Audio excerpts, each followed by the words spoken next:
where are you from? I'm from Chicago, Illinois, Humble Park. All right, now Hummer Park is the west side of Chicago. Yep, Tom and Mansfield, 1700. All right, now growing up on the west side of Chicago back in the '90s, how was it? It was rough, but we had, it was gang. Just now, I think it's more calm. Back there in the '90s, we had gangs everywhere. We was gang banging.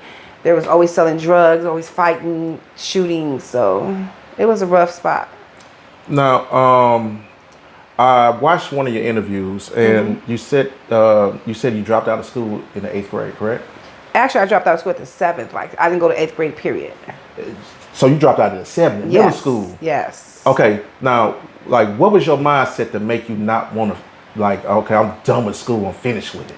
I had no time for school. I was too busy in the life. I was too busy gang banging. I was too busy going through the abuse that I was going through at home. I didn't have time for school. School wasn't in my category. Okay. Now, I want to back up a little bit because you brought up your home life. How was your home life growing up before you dropped out of school? I was raised, first of all, with a beautiful, beautiful mother. My mother had a heart of gold. But I was raised with my stepfather, who was a gang leader of the Latin Kings, and he was a drug lord. So I grew up in an abusive home. My stepfather beat me, my mother, daily. Like, that was a routine thing. And it started from the beatings and I ended up getting raped, sexually, you know what I'm saying? And I was being trained to be a killer. He was actually training me to be one of his girls. Now, you said that you were sexually molested by your stepfather. What age were you when it first happened? I remember it starting, I could say probably around 5 or 6. 5 or 6? Yes, where I was being touched, and I was always being beat. He was there since I was born, so I always knew I was getting beat. That was a routine. But being sexually touched, it started around 5 or 6. When I started getting actually rape, I was around 9 or 10. 9 or 10. Now, before the touching started, what age was? Because usually, because I know you forgave him, but I'm trying to figure out the right word how to say it. I don't want to call them. Usually, people that decide to molest children, they start out grooming them first. All right. So, what were some of the things that he did first to start setting you up for the touching? I mean, my daddy, he was always, I don't see a grooming part because my daddy took care of his family. So he always spoiled us. Okay. Like I said, he was a big time dope dealer. And there's nothing that we never needed and wanted. So we were always high price. Like, I never wore Payless. I've never wore, you know what I'm saying? Gym shoes were always expensive. Clothes were always expensive. I didn't have to wear my clothes twice. So it was never a grooming. He was just, to me, some people might think that's grooming when you're catering to them and then decide to violate them like that. To me, I didn't see a grooming. I just saw it happen. Like, it just happened out the blue. Okay. When it first happened, after the touching, like what was your mindset? Did you think, like, was this okay? I was confused. You was confused, okay. I was confused. That was my daddy. That was the only person. I mean, I knew my real father. I knew of him. I've met him before, but that was my daddy. That's who raised me. That's who fed me. That's who clothed me. So it was more of a confused. Like, why is my daddy doing this to me? Like, I was okay. I knew that he would beat me. You know what I'm saying? But that I didn't understand. It was more of like, it was more of confusion. Like, how can you do this to me? Like, I was a special child. I was the one that he favored most. And of course, that's why now I know, you know what I'm saying? But at the end of the day, it was just shocking. It was confusing. Now, you had other siblings? Yes, I did. How many?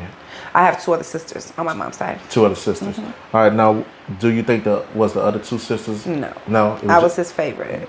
It was always me. It was always, I was always the one that got more money. I was always the one that, if I didn't want to eat this, he'll whoop my mama ass and don't feed her that. She doesn't want to eat that. You know what I'm saying? So I was always the one on the pedestal. Gotcha. Mm-hmm. Gotcha.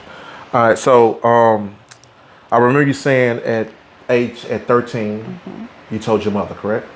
Yes. All right, now I didn't tell her. you did. Okay. No, I wasn't the one that told her.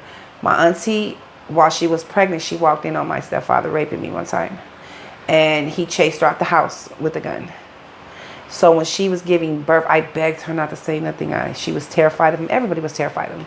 And when she was giving birth, she couldn't bring her son into the world without telling my other auntie what she saw.